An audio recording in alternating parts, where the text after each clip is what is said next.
Hi, so today I'll be showing how to make these visualizations of OpenEMS simulations in Blender with IntuitionRF. I am going to make this very basic simulation of a quarter wave antenna monopole over a ground plane, so let's get started.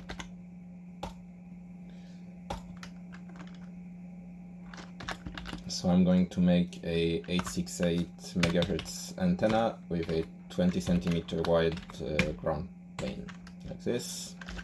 So that's the ground.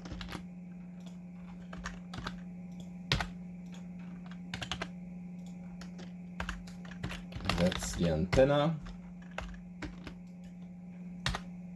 It should be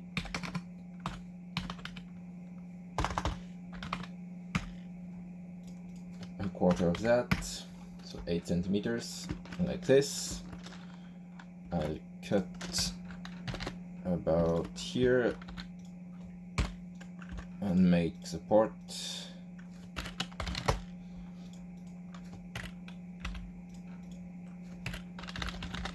Okay. Add these three to a new simulation collection, like this. Save this.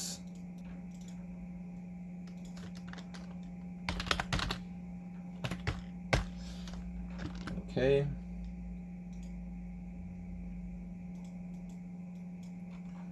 Set up the simulation.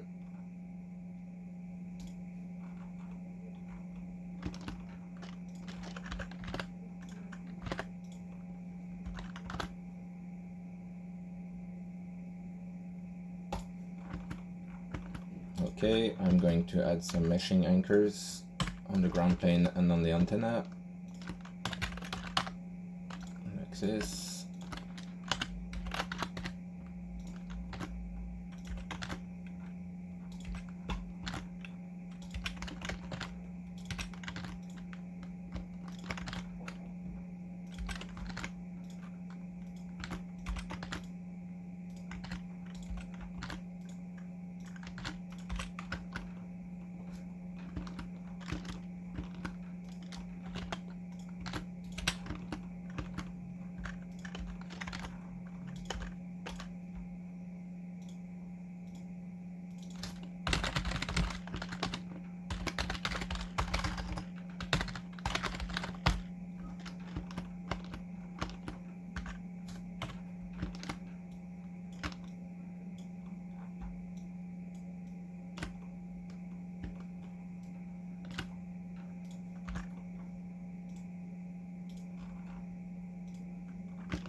Okay, and that's our simulation. Let's run it. Should be quite quick.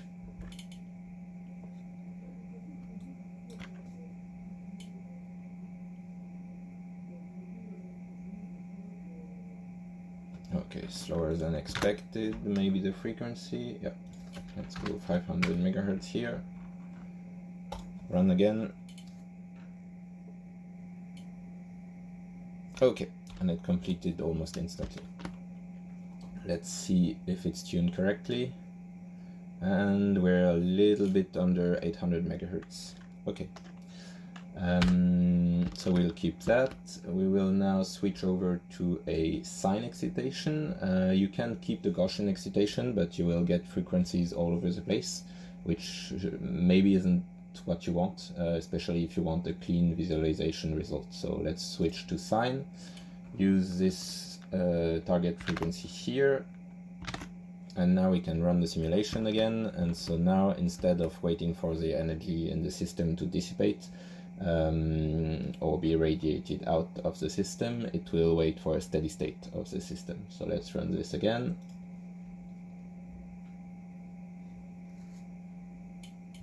Okay, and that's our simulation complete. As you can see, it does not further evolve. So we can use this as a baseline for our visualization. Okay. So now what we want to do is set the simulation directory. We will use the same directory as our source file. Let's go with simdir like this. And now we will add an E field dumpbox over time, like this. Make it slightly bigger. Okay, and now we are going to rename this E field like this, move it to the RF simulation collection like this, and set it to a dump box type. Okay, and we can leave the defaults here. E field over time is good. Now we want to run the simulation again and get a recording of what's happening inside this box over time. So we go back to the simulation tab. And now what we can do is increase the oversampling here, and what this does is it dumps the E field values more often than what OpenEMS would do by default, which is nice if you want a nice and slow animation where you can see what's going on without having to drop your frame rate in your output animation. I usually set it to a value of 16 or 32. What you can do is check your time step, and depending on how fast you want the simulation to go, you can set this factor here. So if I set it to 32, what it's going to do is dump the files 32 times more often, which means that it will slow down the animation by a factor of 32. Okay, so now we can run the simulation again. It will be slower because we are creating all those files.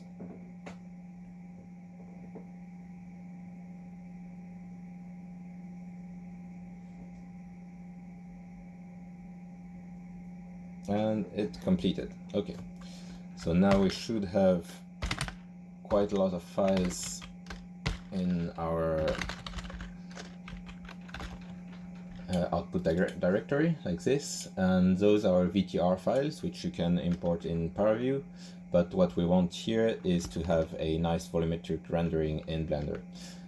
Blender doesn't read those VTR files by default. It uses OpenVDB files, so we need to convert, and we can now do this within OpenEMS. To do this, you will want to download the latest version of IntuitionRF. So it's available on the GitHub page under release, and you can download the latest release. Okay, so how do we use this? We select the dump box object. We go into the object properties, and you will see a new option here, convert to Blender volume.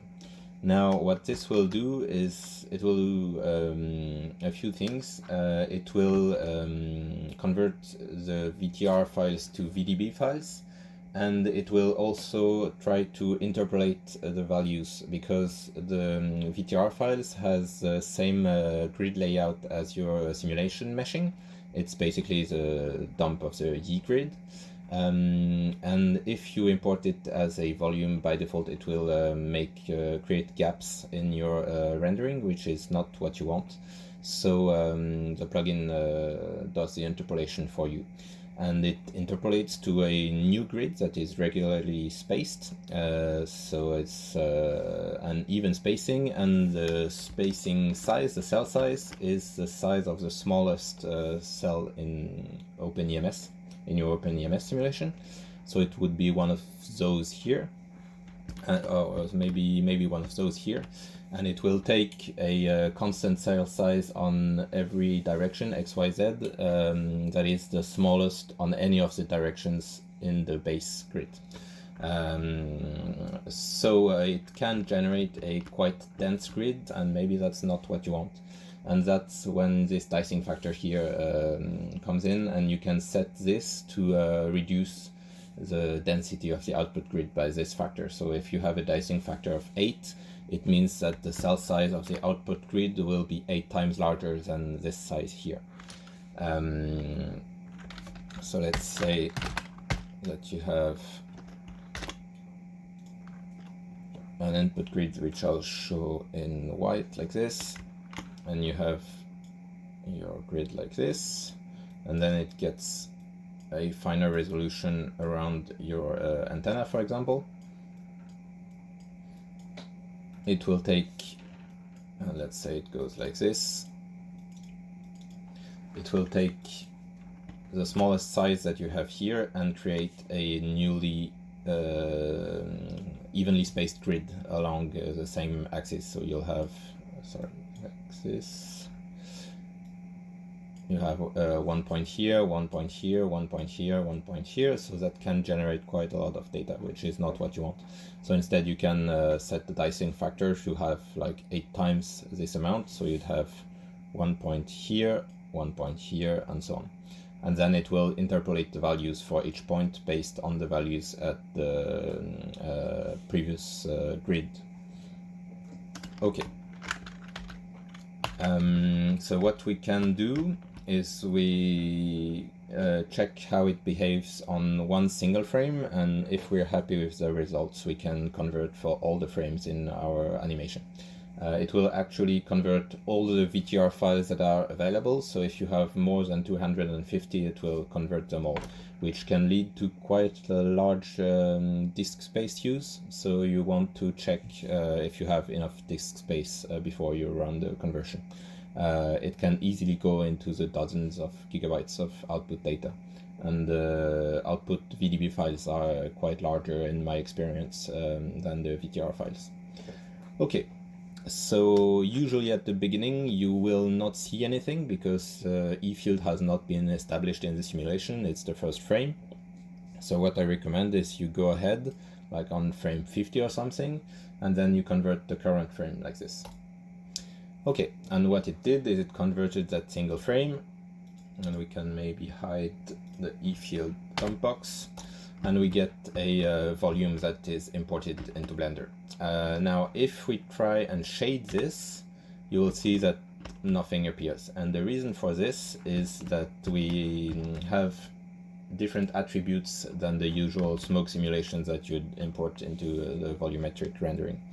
So usually you'd have a temperature attribute, and you would use it to drive some kind of blackbody simulation shader. In this case, we have a magnitude attribute that you can use, and then we will have also Sobel attributes, and we'll get back to that. So to get something to render, what you do is you add a attribute node, set it to magnitude, like this, and then you can maybe drop the density to 0, go to render mode. I usually go with cycles, but you can use EV as well. And now connect the color output of your attribute to the emission strength, like this. And now what you can do is change the color, like this. And what you will start to see appear is a dense fog of electric field, which is technically not a bad way to think about electromagnetic fields, but it's not really what we want because we can't really see what's going on. So what we can do is add a color ramp and try to find where the values are. So if you go like this, as you can see, something starts to appear like this. And now if we add another handle here, drop it like this. We can start to make the field appear. And if we duplicate this color ramp like this, we get a nice result that shows our E field. Now, what you see here, this surface-like object, is not technically a wavefront, it's ISO E field. So all the values on this surface object have the same E field magnitude value. So that's interesting, but that's not exactly what we want. We want to see the wave propagate. And that's when these other attributes here come in. And what the plugin does is it takes E field values and applies a Sobel filtering on it to get a wavefront detection, so that you can see the wave propagate into space. So if I have, let's see what's going on a 1D version of this. So let's say that we have a direction X here, and we have the E field magnitude here. What you typically see is the magnitude would drop with the distance to the antenna. It would be a 1/x² typically. And so if we take this color ramp, what we essentially do is we filter out all the values and just look at a small portion of this curve, like this maybe. And so that's a point in a 1D space, and it results in a surface in a 3D space. Sorry, 2D space. So that's interesting. It lets us see how the antenna behaves and what parts are most responsible for the E field. But that's not exactly what we want. What we want is to have data on the peaks and maybe valleys of the wave, and so that's typically what we can see with a Sobel filtering. So we can use this attribute, change it to Sobel like this, and I will duplicate this, set it to the output, and now if we plug this into the emission strength, and maybe we can change the color to something like this, we kind of get the same problem where it's not obvious what's going on. So we can again use color ramps to filter out the most important values, something like this, and maybe make it even more obvious, something like this. Okay, and now if we want, we can actually mix the two shaders together like this. And now we get both the ISO E field surface-like object and the Sobel filtered version, which you can consider as the wavefront in the simulation. So when you get some kind of double layered surface, what's actually going on is that you have your color ramp set such that it acts something like this. And so essentially you get a point here and a point here, and that results in two surfaces that are close to each other. So you can try and find out which point is the best one for the color ramp to be at, so that you get only the peak of the Sobel filtered version of this curve. Which, by the way, it would essentially kind of normalize the height of this wave, so it would be something like this maybe. And so you can have a constant value for your color ramp and get only the peaks out. Okay, and now what we can do, we can actually use both of these attributes. We can have the wavefront detected with the Sobel filtered version of this, and then what we can do is use this magnitude attribute, and we can use it to drive the color of the wavefront. And this would let us see how the magnitude goes down as we go away from the antenna. So if we add a color ramp like this, and then we can add some colors, maybe it starts blue and goes to red and the middle is green, something like this.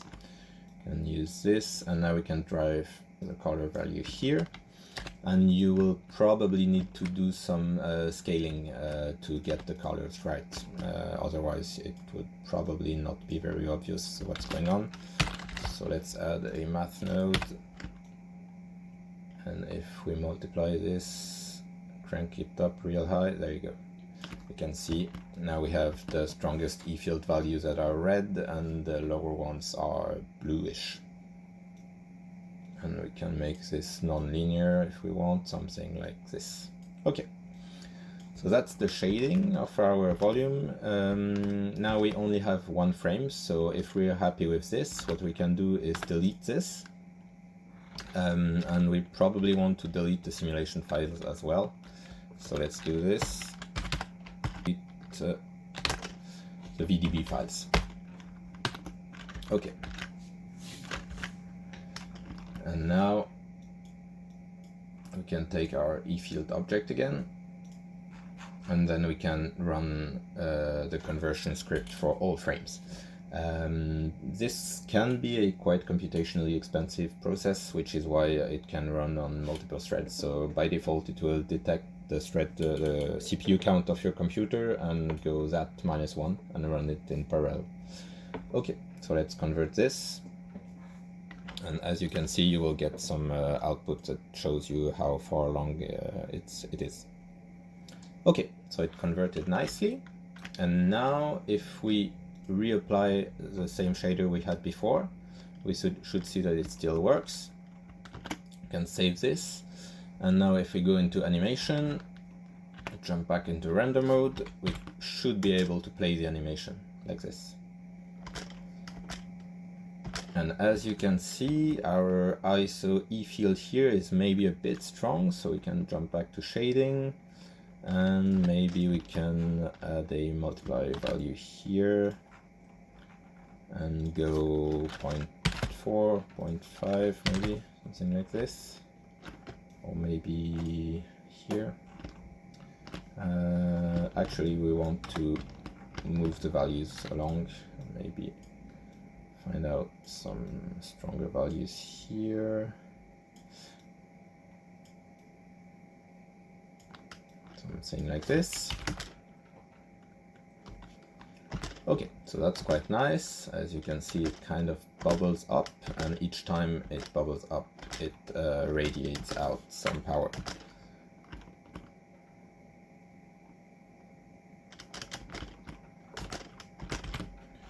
Now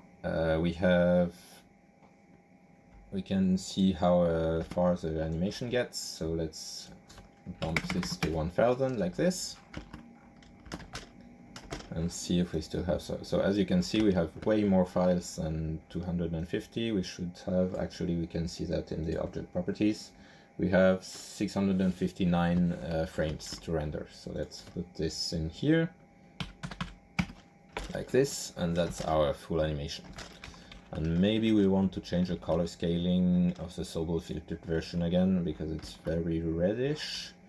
So let's drop this a bit like this, and maybe push back the green values down, or maybe up.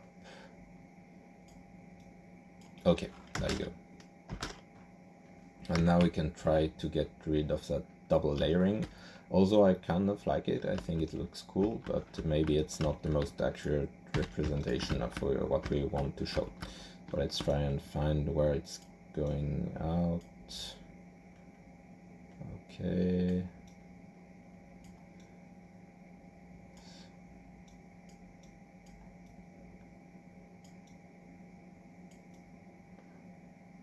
Okay. So as you can see, we still have it, but it's closer to the previous level. Okay, so now what we can do is increase this value.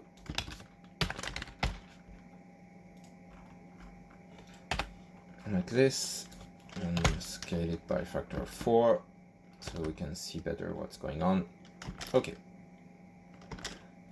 So yeah, that's your simulation. You can use EV as well. If you do, you may want to tweak some parameters, especially in the volume section.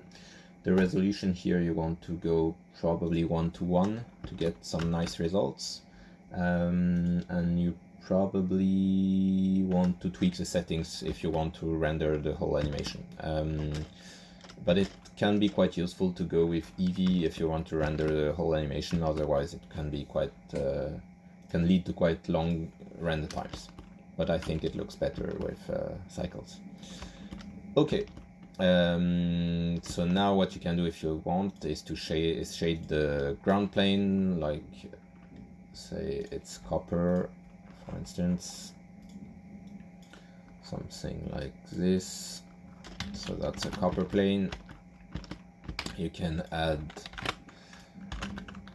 an infinite background.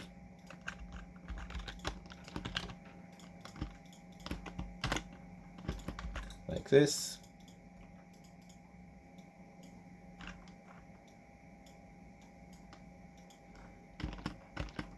So that looks nice. What I like to do for this kind of rendering is have the boundaries of the simulation, which you can see, by the way. If you look from the sides, you can see where the simulation stops or where the dump box stops. I like to match this with some kind of RF test chamber walls, which you can do like this. So you just subdivide the plane, subdivide it a couple of times. Now poke the faces, select the similar vertices by amount of connecting edges like this, and now you can pull up those vertices and it makes this kind of spiky surface that you can then put a dark grayish material on and duplicate this, and that's kind of RF simulation test chamber walls. Okay. So I hope you found this useful. If you find any bugs with the plugin and with this feature, please let me know on GitHub. I'll try and fix them. Thank you for watching. Bye.